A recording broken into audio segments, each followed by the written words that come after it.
Hello everyone. Question number 16 is a right triangle with side 6 centimeter, 8 centimeter and 10 centimeter is revolving about the side 8 centimeter. Find the volume and the curved surface of the cone so formed.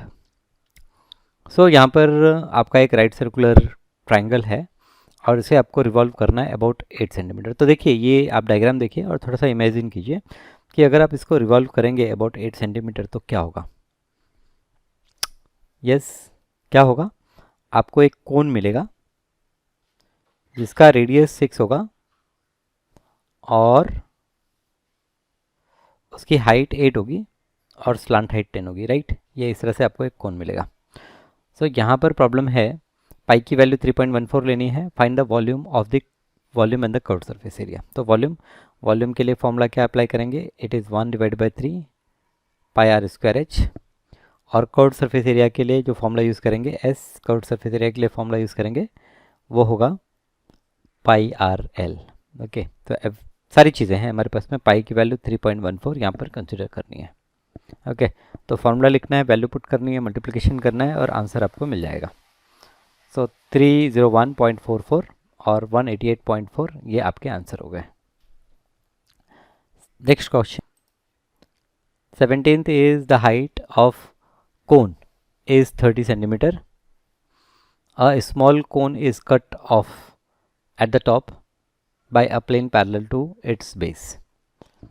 If the volume be 1/27th the volume of the given cone, at what height above the base the section is cut. तो ठीक है, तो आपको एक कोन दिया है, कोन की height 30 centimetre है और हमने क्या किया, टॉप से हमने एक हॉरिजेंटल कट किया जिससे हमें टॉप से एक कोन कट हो गया और वो जो कोन कट हुआ उसका जो वॉल्यूम है वो 1/27 टाइम टोटल वॉल्यूम के है। तो हमें फाइंड आउट करना है कि वो हाइट क्या होगी।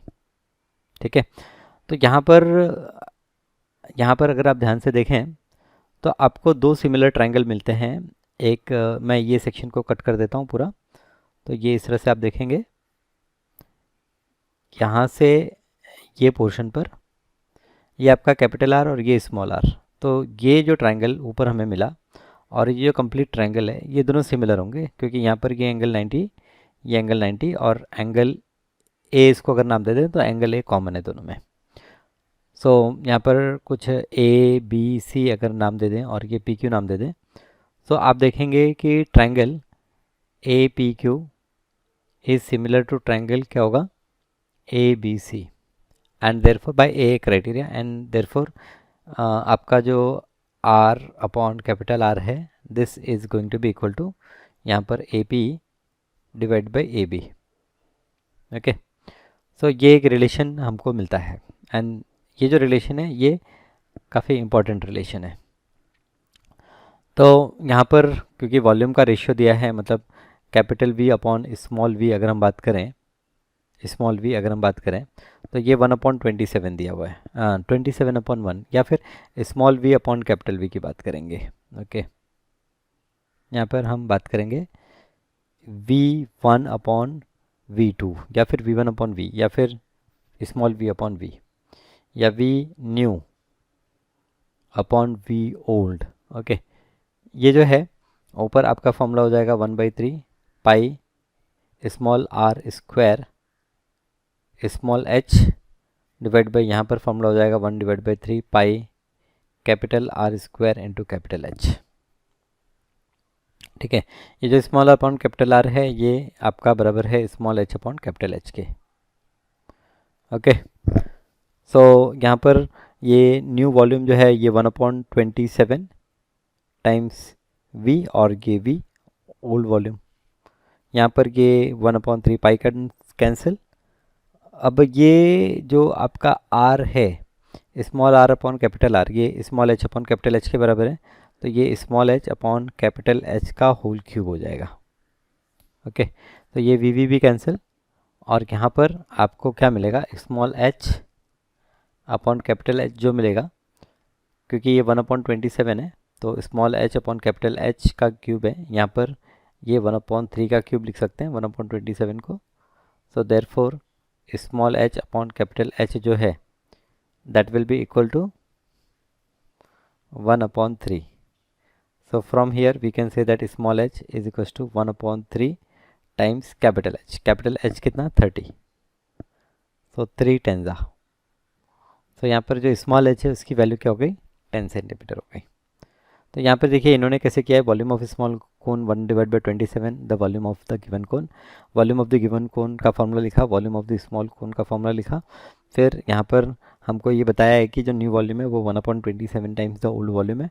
तो इसको सॉल्व करके हमें क्या मिला, हमें R/H इज इक्वल्स टू, अच्छा यहाँ पर ये हमें रिलेशन मिला small r square upon capital R square into h is equals to ये. बट ये जो रिलेशन है ये रिलेशन सिमिलैरिटी के कंडीशन से आ गया.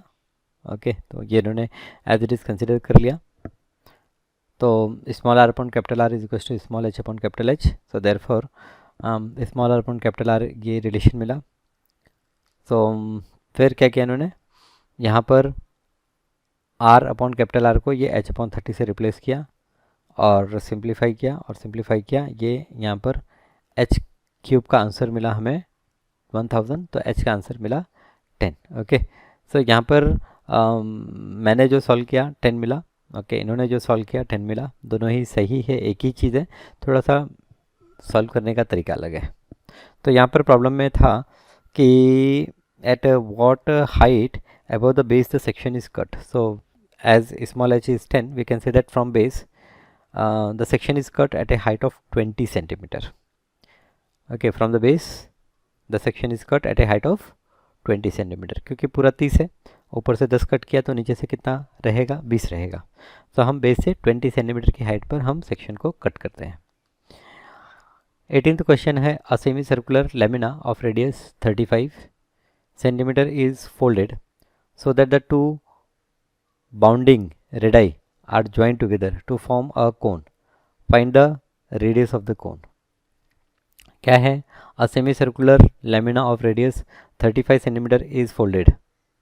तो ये सेमी सर्कुलर लेमिना है, इसको हम फोल्ड कर रहे हैं, फोल्ड करके हम कोन बना रहे हैं. तो ये देखिए डायमीटर है, ये जो आपका डायमीटर होगा, ये जब एक कोन बनेगा तो ये जो डायमीटर होगा ये डायमीटर आपका एक्ट करेगा सेमी सरकमफ्रेंस के बराबर होगा. ये जो डायमीटर होगा ये किसके बराबर होगा, ये सरकमफ्रेंस के बराबर होगा. और आपका जो रेडियस होगा ये आपका स्लांट हाइट हो जाएगा. तो यहाँ पर radius of the semi circular lamina 35 centimetre by folding it in a cone is formed whose slant height will become 35 and half the circumference is equals to circumference of the top of the cone. Okay तो मैं थोड़ा सा गलत था. क्या होगा जब इसको हम कोन में कन्वर्ट करेंगे तो ये जो सेमी सर्कुलर पार्ट है, ये सेमी सर्कुलर पार्ट ये आपका यहाँ पर सरकमफ्रेंस के बराबर होगा. तो semi circular part that is pi r it will be equal to, तो पहले तो पाई आर की वैल्यू निकाल ली इन्होंने 110 and this 110 will be equal to circumference of the cone. So circumference of the cone ये 2 पाई आर जो है, अगर आर में कंसिडर करूँ कि ये सेमी सर्कल का रेडियस है, so 2 pi R is equal to 110. Therefore ये 2 पाई यहाँ से हटा के डिनोमिनेटर में लेके आएंगे और फिर कैलकुलेट करेंगे तो कुछ 17.5 सेंटीमीटर आपको न्यू रेडियस मिल जाती है. अब प्रॉब्लम में हमें फाइंड आउट क्या करना है, द रेडियस फाइंड आउट करना है, कर लिया. And the lateral surface area, तो lateral surface area pi are L, lateral surface area या फिर उसे हम क्या कहेंगे कर्व्ड सरफेस एरिया. तो पाई आर एल ये कर्व्ड सरफेस एरिया, यहाँ पर हमने वैल्यू लिखी पाई 22/7. रेडियस आपका 17.5 मीन्स इसको 35/2 भी लिख सकते हैं. सो 35/2 कैसे आया, 17.5 को हम लिख रहे हैं फ्रैक्शन के फॉर्मेट में. तो 2 से मल्टीप्लाई किया, 2 से डिवाइड किया तो ये हो गया 35/2 इंटू एल. एल यहाँ पर 35. ओके तो ओरिजिनल जो रेडियस थी वो हमारा स्लैंट हाइट हो गई. ओके तो इसके साथ ही आपने कोन का टॉपिक ख़त्म कर लिया. 17.2 जो था कोन से रिलेटेड था, और कोन में 3 चीज़ें हैं. एक तो कर्व्ड सरफेस एरिया या lateral surface area which is pi are l. दूसरा है आपका टोटल सरफेस एरिया, तो पाई आर एल में bottom pi are square add हो जाता है. तो ये प्रॉब्लम हमने बहुत कम देखा है. और तीसरा था 1/3 pi are square H, 1/3 pi are square H, ये वॉल्यूम. तो ये वॉल्यूम हो गया, ये आपका pi are L plus pi are square, ये आपका क्या हो गया, ये टोटल सरफेस एरिया हो गई और ये कर्व्ड सरफेस एरिया हो गई। ठीक है, चलिए आगे बढ़ते हैं। एक्सरसाइज 17.3, एक्सरसाइज 17.3 है, take pi as 22 divide by 7, find the surface area and volume of sphere of radius 14 centimetre. तो यहाँ पर क्या है, पाई हमें कंसिडर करना है 22 डिवाइड बाई 7। अब यहाँ पर find the surface area and volume of sphere of radius. तो सरफेस एरिया एंड वॉल्यूम, तो पहले तो सरफेस एरिया की बात कर लेते हैं। जो सरफेस एरिया होगी, सरफेस एरिया एस से इंडिकेट अगर करें तो ये होगी 4 पाई आर स्क्वायर, और जो वॉल्यूम है, वॉल्यूम की बात करें तो ये होगा 4 divide by 3 pi r cube. Okay, तो ये आप फॉर्मूला याद रखिए, surface area of sphere is 4 pi are square and volume of sphere is 4/3 pi r cube. Okay, अब यहाँ पर इन्होंने बुलाया कि find the surface area and volume of sphere of radius 14। So radius हमें दे दिया 14, अब दोनों में रेडियस आपको पुट करना है और कैलकुलेशन करना है, आपको आपका आंसर मिल जाएगा। ओके, तो कैलकुलेशन कोई बहुत टफ कैलकुलेशन नहीं है, easily you can do it, right. So यहाँ पर आपको वॉल्यूम मिल गया और कुछ फाइंड आउट करना है क्या, find the surface area and volume. तो सरफेस एरिया एंड वॉल्यूम, तो सरफेस एरिया फाइंड आउट किया, वॉल्यूम फाइंड आउट किया। ये डायमीटर ऑफ स्फीयर 21, ये क्या दिया है, ये कुछ अलग दिया है। ओके, ये यहाँ पर काम का नहीं है। Find the surface area and volume of sphere of diameter 21 centimetre. Okay, अच्छा, तो यहाँ से कुछ रिलेटेड था क्या, find the surface area and volume of sphere of diameter. So diameter 21 दिया है, तो रेडियस 21 डिवाइड बाई 2। मेरी कोशिश ये रहती है कि इसको हम डेसिमल में कन्वर्ट ना करें, हम इसको फ्रैक्शन में ही रखें। तो फ्रैक्शन में रखेंगे 21/2 सेंटीमीटर। अब यहाँ पर सरफेस एरिया फाइंड आउट करना है, तो surface area 4 pi are square, तो 4 pi are square formula apply करेंगे और हमें 4 पाई आर स्क्वायर, तो यहाँ पर ये गलत किया है, 3 बार नहीं मल्टीप्लाई होगा, सिर्फ 2 बार मल्टीप्लाई होगा। ओके, तो चलिए मैं ज़रा कैलकुलेटर से देख लूँ कि क्या किया इन्होंने। सो 4 into 22 divide by 7 into 10.5 into 10.5। Okay, तो 1386 बराबर है, ये 2 बार ही मल्टीप्लाई किया है, ये गलती से प्रिंटिंग मिस्टेक हो गई इनके साथ में।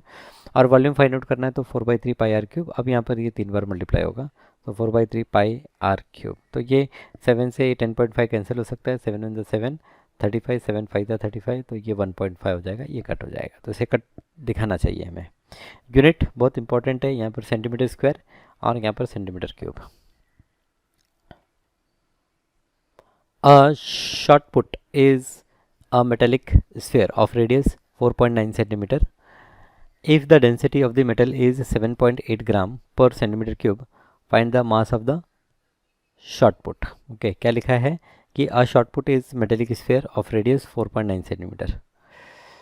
तो अगेन मेटेलिक स्फीयर है, रेडियस दिया हुआ है, डेंसिटी दी हुई है, डेंसिटी पर सेंटीमीटर क्यूब दी है, फाइंड द मास। तो मास फाइंड आउट करने के लिए वॉल्यूम को हमें डेंसिटी से मल्टीप्लाई करना होगा।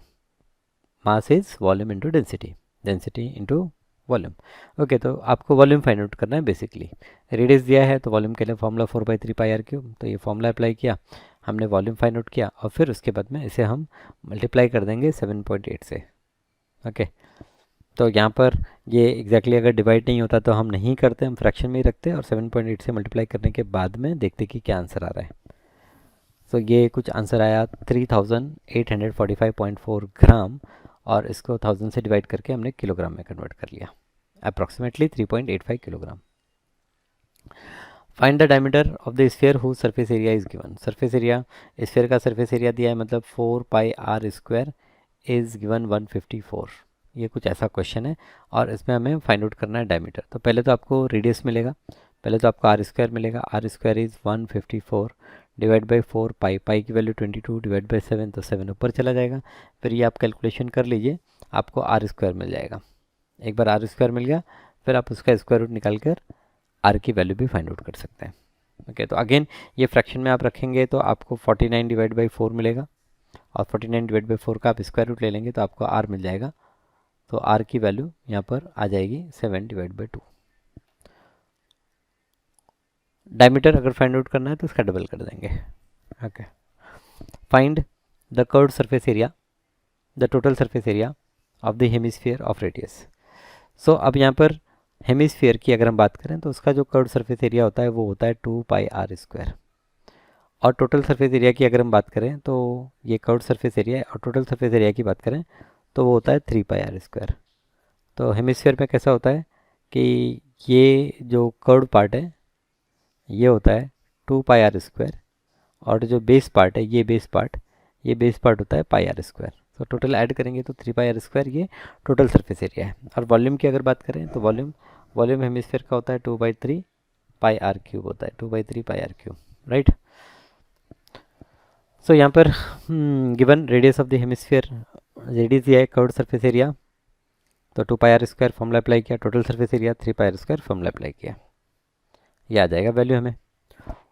6th प्रॉब्लम है कि a hemispherical brass bowl has inner diameter, तो hemispherical brass bowl has inner diameter 10.5, find the cost of tin plating it on the inside at a rate of ₹16 per 100 cm²। तो पहले तो आप curve surface area निकाल लीजिए, curve surface area का formula 2πr², curve surface area निकाल लीजिए। अब वो कर्व सरफेस एरिया को हम क्या करेंगे, 100 से डिवाइड करके 16 से मल्टीप्लाई करेंगे तो हमें टोटल कॉस्ट मिलेगा।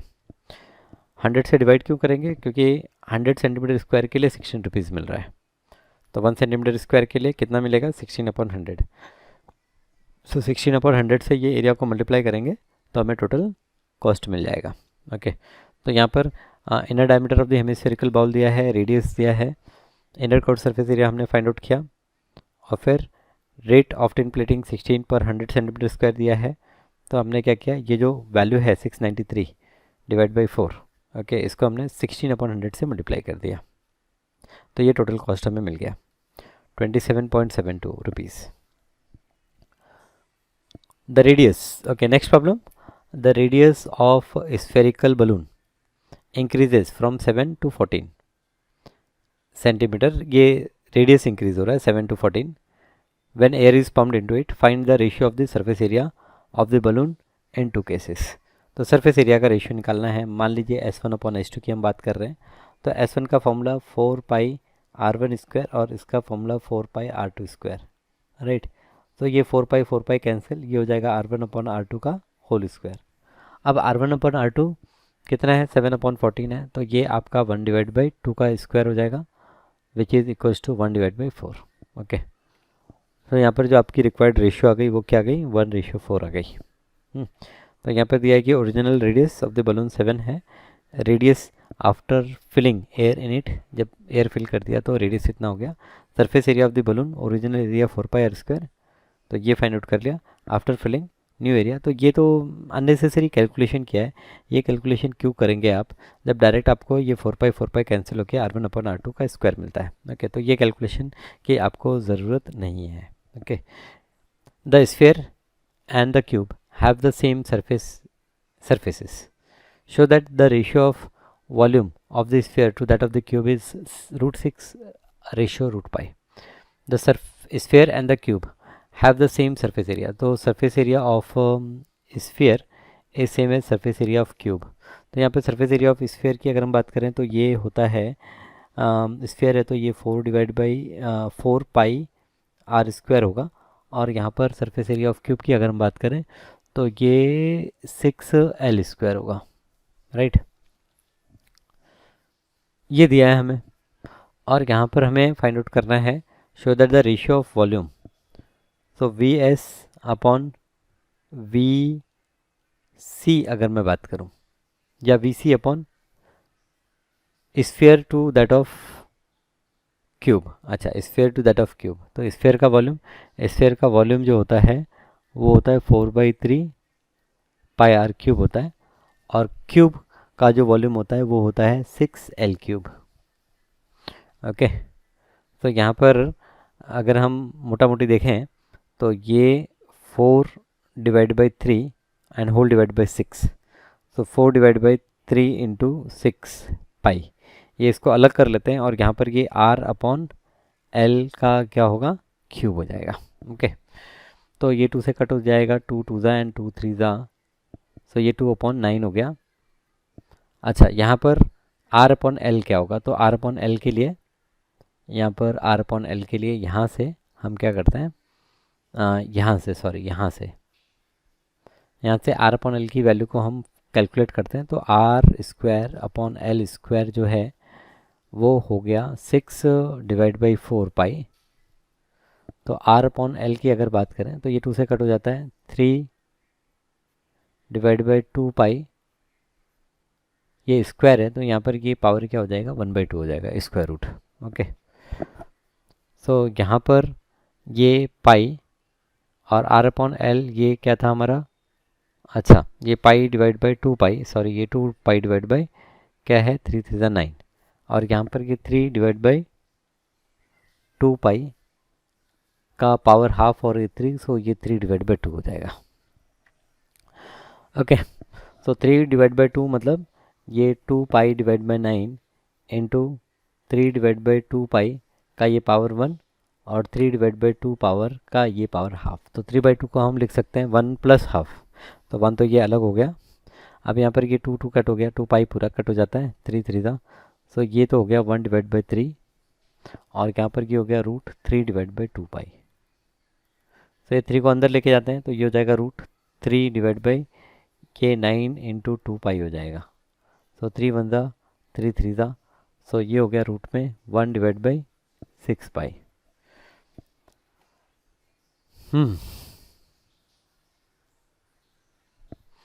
तो कहीं कुछ गलती हो गई क्या हमसे?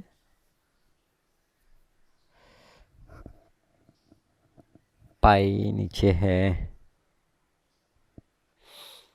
क्योंकि यहाँ पर इन्हें जो रेशियो आ रहा है वो 6/√6 आ रहा है।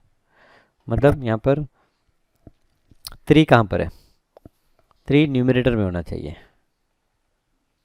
ओके, तो क्या गलती कर रहे हैं हम, देख लेते हैं एक बार। 4/3 यहाँ पर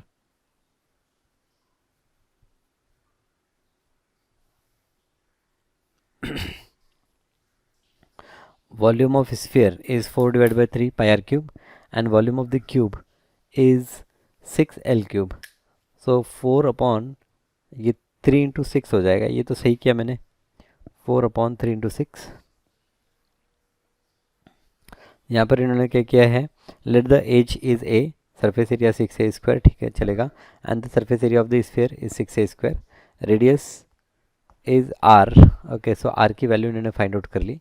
मैंने क्या किया, मैंने बोला कि भाई स्फीयर का सरफेस एरिया जो है वो 4 πr², और यहाँ पर ये जो 6L² है ये दोनों इक्वल है।